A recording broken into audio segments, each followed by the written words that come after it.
हनुमान चालीसा का पाठ कैसे करना चाहिए, कब करना चाहिए, क्या विधि विधान होना चाहिए, क्या भोग होना चाहिए, कितनी बार हनुमान चालीसा का पाठ करना चाहिए जिससे हनुमान चालीसा का फल आपको प्राप्त हो। सबसे पहले मैं आपको बता दूं कि हनुमान चालीसा पढ़ने के क्या क्या लाभ होते हैं। जब आप हनुमान चालीसा का पाठ करते हैं तो आपको क्या क्या चीजें प्राप्त होती है। देखिए, जब आप हनुमान चालीसा का पाठ शुरू करते हैं, जैसे मैं आपको आगे बताऊंगा, तो उस पाठ को करने के बाद आपके घर में जितने भी भूत प्रेत की बाधाएं होती हैं, वो सभी बाधाएं धीरे धीरे प्रभावहीन होनी शुरू हो जाती हैं।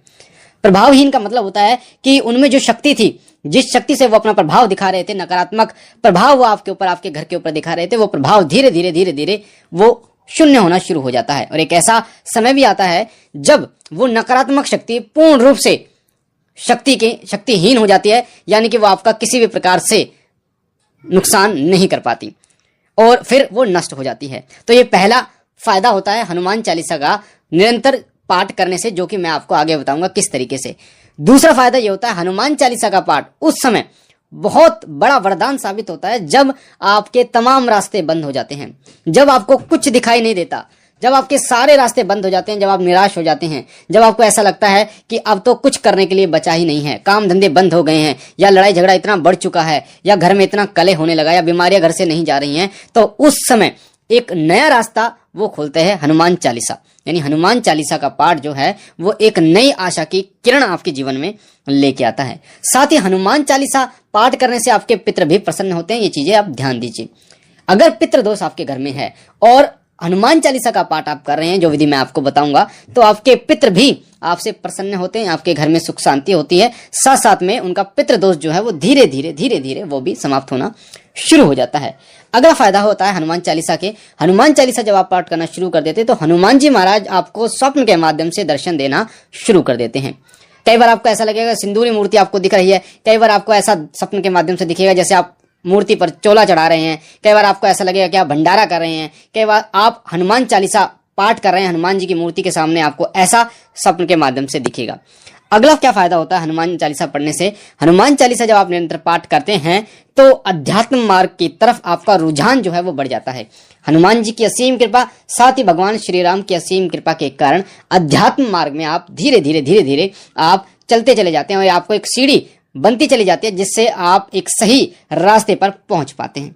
तो हनुमान चालीसा के जो प्रभाव हैं, जो फायदे हैं, वो अनगिनत हैं। तो अब मैं आपको बता देता हूं हनुमान चालीसा का पाठ जो है आपको कैसे करना है, क्या विधि है, क्या विधान है। एक बात आपको मैं बता दूं कि बिना नियमों का पालन किए अगर आप किसी भी साधना करते हैं, कोई पाठ करते हैं, तो वो आपको फलदायी नहीं होता।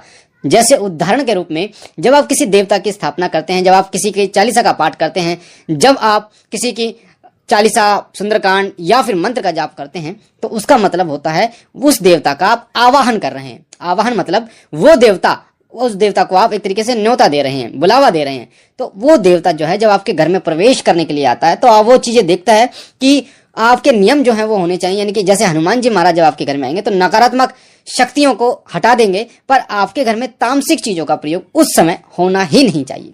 इस चीज का ध्यान रखना, तामसिक वस्तुओं का प्रयोग बिल्कुल भी नहीं होना चाहिए। उस घर में हनुमान जी बिल्कुल नहीं आते। आप कितनी हनुमान चालीसा का पाठ कर लो, कितना सुंदरकांड पाठ कर लो, कितना बजरंग बाण का पाठ कर लो, कितना हनुमान अष्टक का पाठ कर लो, कितना ही हनुमान साठिका का पाठ कर लो, कुछ भी आपको प्राप्त नहीं होगा जब तक आप नियमों से नहीं चलेंगे।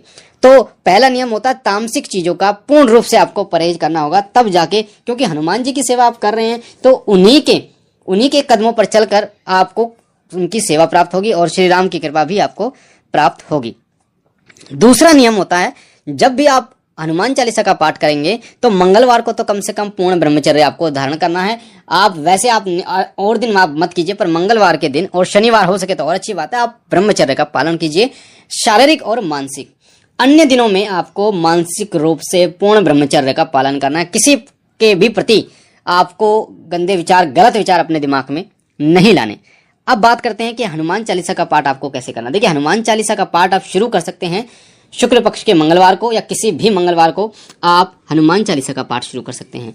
हनुमान चालीसा का कभी भी पाठ करें तो 3, 5, 7, 11, 21 इस प्रकार की संख्याओं में आपको हनुमान चालीसा का पाठ करना चाहिए। दूसरी बात, कभी भी हनुमान चालीसा का पाठ करें तो कोशिश करें कि एक समय पर करें, एक आसन पर बैठकर करें। यानी समय जो है वो एक होना चाहिए। जैसे सुबह आप 6 बजे करते हैं तो सुबह 6 बजे ही अगले दिन करें, फिर उससे अगले दिन भी सुबह 6 बजे का ही समय आपको लेना है। तो एक समय पर जब आप करोगे तो उसका प्रभाव तीव्र होगा। और एक ही आसन पर आपको बैठकर करना है, ऐसा नहीं कोई दूसरा आसन ले लिया आपने, उस आसन पे किसी अन्य व्यक्ति को भी बैठने आपको नहीं देना। तो जब भी आप हनुमान चालीसा का पाठ शुरू करते हैं उससे पहले 1.25 मीटर लाल कपड़ा, कोरा कपड़ा जो इस्तेमाल पहले नहीं हुआ हो, चौके पर बिछाएं। वहां पर श्री राम दरबार की फोटो या हनुमान जी की वो फोटो जो आपको आशीर्वाद मुद्रा में दिखे, वो फोटो आपको उस आसन पर लगानी है। वो फोटो आपको बिल्कुल नहीं लगानी जैसे हनुमान जी लंका दहन कर रहे हैं या फिर श्री राम और लक्ष्मण जो महाराज हैं उनको कंधे पर बिठा कर लेके आ रहे हैं, तो इस तरीके की फोटो नहीं लगानी। आशीर्वाद मुद्रा वाली फोटो आपको वहां पर स्थापित करनी है। उसके बाद आप जो कर सकते हैं वो कर सकते हैं, मंदिर में जाके हनुमान जी को चोला चढ़ा सकते हैं, घी का या चमेली का तेल और सिंदूर का चोला चढ़ा सकते हैं। कलावे की माला 11 बार गांठ लगाकर, 21 बार गांठ लगाकर, आपकी इच्छा है 11, 21, 51 बार गांठ लगाकर उसे एक माला का रूप दीजिए और भगवान हनुमान जी को आप पहनाइए, उससे हनुमान जी प्रसन्न होते हैं। मंगलवार का व्रत भी आप धारण कर सकते हैं। मैं आपको बता रहा हूं कि इनमें से जो भी आप करना चाहें वो कर सकते हैं अपनी सुलभता के अनुसार। साथ ही मंगलवार को प्रसाद के रूप में बूंदी जरूर बांटिए। मंगलवार को जो भी प्रसाद, बूंदी नहीं तो कोई और प्रसाद आपके पास बने तो वो प्रसाद जरूर आपको बांटना है। दूसरी बात, उस जो आपने चौकी लगाई उस पर देसी घी का, सीधे हाथ पर देसी घी का दीपक जलाना है। दीपक की बाती जो है वो कलावे की होनी चाहिए, कलावा जो आता है जिसे हम मोली कहते हैं उसकी होनी चाहिए। साथ ही गुग्गल की धूप आपको लगानी है। इसका पाठ अगर आप शाम को करोगे तो बहुत अच्छी बात होगी, सूर्य ढलने के बाद उसका रिजल्ट जो है वो बहुत जल्दी आपको मिलता है।